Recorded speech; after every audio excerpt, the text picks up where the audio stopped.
আসসালামু আলাইকুম। আজ আমি এক্সপ্লেন করতে যাচ্ছি 2024 সালে রিলিজ হওয়া একটি অসাধারণ মুভিটির নাম সরব। একটা লোক যে কিনা বারবার মরার পরেও জীবিত হয়ে যায়। অন্যদিকে এই দুই বোন তাদের পুরনো বাড়িতে আসার পর থেকে তাদের সাথে ভয়ঙ্কর সব ঘটনা ঘটতে শুরু হয়। তারা বমি করলে ভেতর থেকে বেরিয়ে আসে অনেক কাদামাটি। কিন্তু কেন? শুরু ফার্স্ট যেটা করতে হয় কবরের মাটি খেয়ে, যে রীতি বহুকাল ধরে চলে আসছে ইন্দোনেশিয়ার জাপানিজ অঞ্চল থেকে। তার ভয়াবহতা এবং পারিবারিক কলহ নিয়ে আজকের এই ঘটনা, যা দেখলে আপনাদের গা শিউরে উঠবে।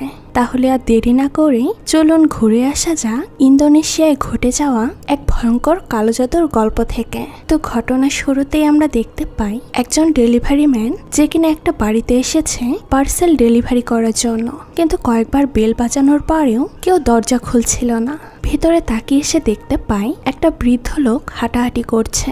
সে জানালা দিয়ে বলছিল যে আমি আপনার পার্সেল নিয়ে এসেছি, সেটা রিসিভ করুন। কিন্তু তখনই দরজাটা একা একাই খুলে যায়। ভেতরে সম্পূর্ণ রুম ছিল একদম অন্ধকার। ভেতরে গিয়ে সেই বৃদ্ধ লোকটিকে ডেলিভারি ম্যানটি আর দেখতে পাচ্ছিল না।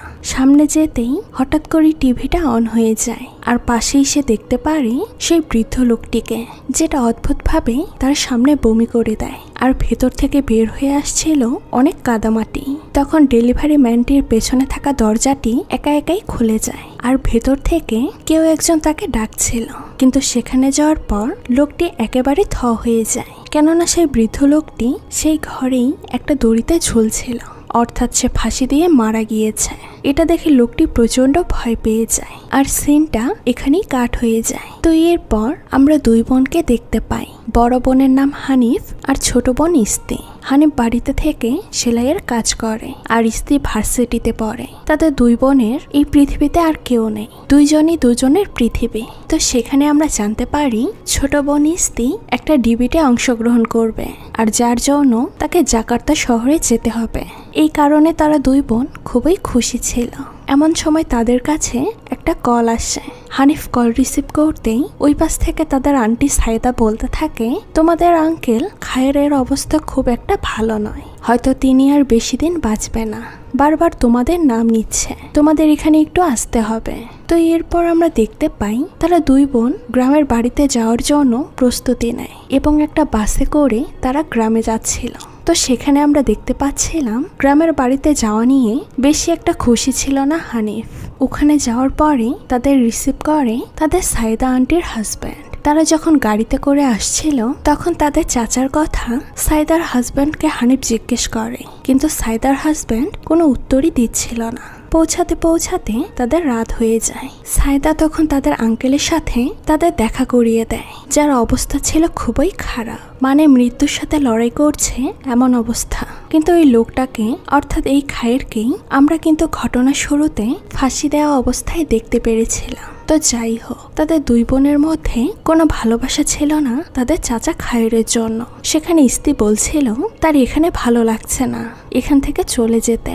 কিন্তু তখন খায়ের সেখানে দাঁড়িয়ে পড়ে আর তাদের সামনে চলে আসে, এবং সে কিছু একটা বলতে চাইছিল তাদেরকে, কিন্তু স্পষ্ট সেটা বোঝা যাচ্ছিল না। সে সাহায্য চাইছে দুই বোনের থেকে, মানে খায়ের একটু আরামে মরতে চাইছিল, এটাই বলতে চাইছিল দুই বোনকে। ঠিক তখনই তাদের সামনে ছটপট করতে করতে খুব ভয়ানকভাবে তাদের আঙ্কেল মারা যায়। যেহেতু আজকে রাত হয়ে গিয়েছে, তাই খায়েরকে কাল দাফন করা হবে। তো সেদিন রাতে হানিফ তার সাইদা আন্টিকে তার চাচার স্ত্রী, মানে খায়েরের ওয়াইফ সাবার বিষয়ে জিজ্ঞেস করে।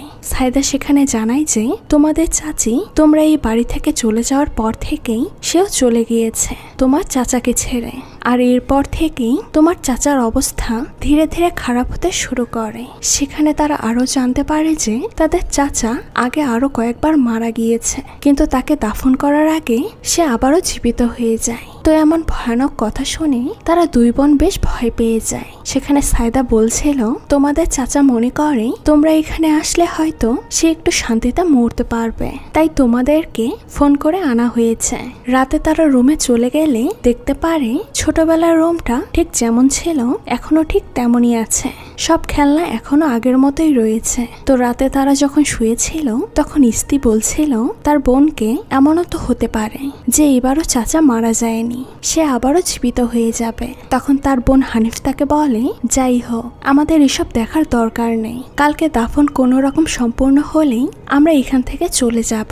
কিন্তু আমরা দেখতে পাচ্ছিলাম একটু পরেই তার চাচার লাশটা উঠে বসে পড়ে আর সে হাঁটতে হাঁটতে চলে আসে হানিফদের রুমের দিকে আর ইস্তির কাছে গিয়ে ফিস ফিস করে তাকে ডাকতে শুরু করে। ইস্তি ভয় পেয়ে উঠে পড়লে দেখতে পারে সেখানে তো কেউ নেই, তার বোনও তার পাশে নেই। সে তখন উঠে তার বোনকে খুঁজতে থাকে। সে দেখতে পারে তার চাচার রুমটা খোলা রয়েছে।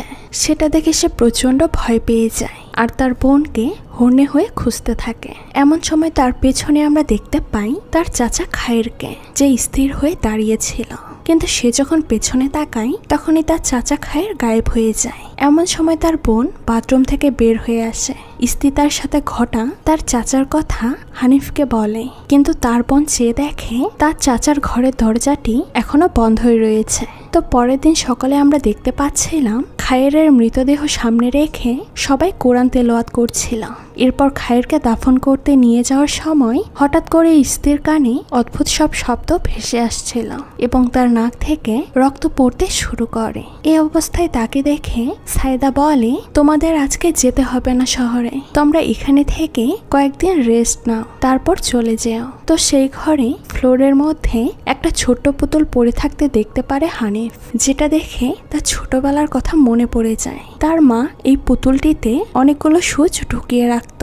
সেই পুতুলটা নিয়ে সে তার ব্যাগের মধ্যে লাগিয়ে দেয়। তার নিজের মায়ের কথা বেশি করে স্মরণ হলে সে তার মায়ের রুমে চলে যায়। সেই রুম থেকে জানালা দিয়ে সে দেখতে পাচ্ছিল বাহিরে কালো কাপড় পরা একজন মহিলাকে, যে অদ্ভুতভাবে চেয়েছিল বাড়ির দিকে।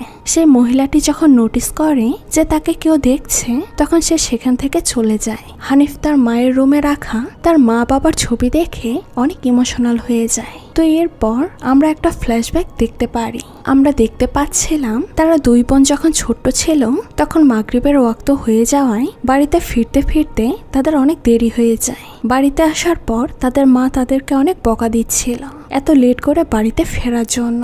তাদের মা বলছিল এই মাগরিবের সময়টাতে অন্য জগতের জিনিসগুলো বাইরে বের হয়ে আসে, এতে করে অনেক ক্ষতি হতে পারে। কিন্তু সেদিন রাতে আমরা দেখতে পাচ্ছিলাম তাদের মা অদ্ভুত কিছু শব্দ শুনতে পাচ্ছিল, যেটা শুনে অসহ্য ব্যথা হচ্ছিল তার কানে এবং তার নাক দিয়ে রক্ত বের হতে শুরু করে আর সাথে সাথে সে জিনের দ্বারা পজেস হয়ে যায়। তাদের মা শুধু বলছিল সুরুপ সুরুপ। তারা দুই বোন দূরে দাঁড়িয়ে সবকিছু দেখছিল। তাদের মা বমি করছিল আর তার মুখ থেকে বের হচ্ছিল অনেক অনেক কাদামাটি। তো এরপর তাদের মা ইশারা করে তাদের বলতে চাইছিল সে কিছু একটা দেখতে পাচ্ছে আর তাদের সামনেই তাদের মা একটা সাদা কাপড় দিয়ে ফ্লোরে জোরে জোরে নিজের মাথায় আঘাত করে, যার ফলে সে সেখানেই মারা যায়। অর্থাৎ খুব অস্বাভাবিকভাবেই তাদের মায়ের মৃত্যু হয়েছিল। তো এরপরে আমরা দেখতে পারি সাইদা তাদেরকে বলছিল যে তোমরা আরো একটা সপ্তাহ এখানে থেকে যাও, তোমাদের চাচার জন্য আমরা মিলাদ মাহফিলের আয়োজন করব। তো হানিফরা বাধ্য হয়ে রাজি হয়ে যায়। এরপর আমরা দেখতে পাচ্ছিলাম ইস্তি যখন রাতে নামাজ পড়ছিল তখনই পেছনের জানালাটা খুলে যায়। সে জানালা দিয়ে উকি দিয়ে দেখতে পায় তার আঙ্কেল অর্থাৎ তার চাচা খায়ের বাইরে দাঁড়িয়ে আছে আর তাকে ডাকছে। ইস্তি সেটা দেখে প্রচন্ড ভয় পেয়ে যায় আর তার বোনকে সে বলতে থাকে চাচা এখনো পুরোপুরি মারা যায়নি, আমার কিছুই স্বাভাবিক লাগছে না, এখান থেকে চলে যেতে হবে। হানিফ তখন বলে যাই হোক এসব বিষয়ে চিন্তা করো না, আমাদের 7 দিন এখানে থাকতে হবে। তো এরপর হানিফ যখন ঘরে ছিল তখন হঠাৎ করেই দরজার মধ্যে কিছু একটার আওয়াজ হয়। সে দরজার পাশে গিয়ে দেখতে পায় যে পুতুলটা সে তার ব্যাগে লাগিয়েছিল সেটা বারান্দায় পড়ে রয়েছে। তার পেছনে ঘরের ভেতরে আমরা তার চাচাকে ঘোরাফেরা করতে দেখতে পাই। তাদের চাচা সত্যিই কি মারা গিয়েছে নাকি বেঁচে আছে, নাকি আবারও সেটার আত্মা এখনো এই বাড়িতেই ঘোরাফেরা করছে, যেটা আমরা কিছুক্ষণ পরেই জানতে পারবো।